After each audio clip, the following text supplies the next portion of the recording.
So, how does the Electoral College work, again? It's weird. It's confusing. It's how we elect the president.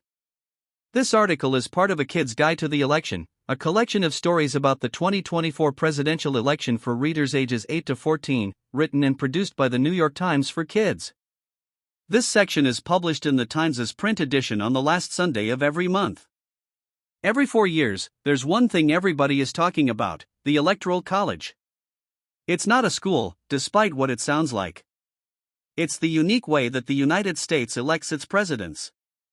And if we're honest, it's pretty confusing. Here's a breakdown of how that process works. When your school elects a class president, the math is simple: the kid who gets the most votes wins. The presidential election is more complicated. When people cast their ballots, their votes won't go straight to Kamala Harris or Donald Trump. Instead, they go through the Electoral College, a system in which people who represent different states elect the president. So what is the Electoral College, specifically? It's a group of hundreds of people called electors who speak for voters in their state. They are usually people involved with politics, like activists or volunteers. You can sort of think of them like team captains who speak for their fellow Pennsylvanians, Coloradans, Wisconsinites, and so on. Each state has a different number of electors, and each elector gets one electoral vote.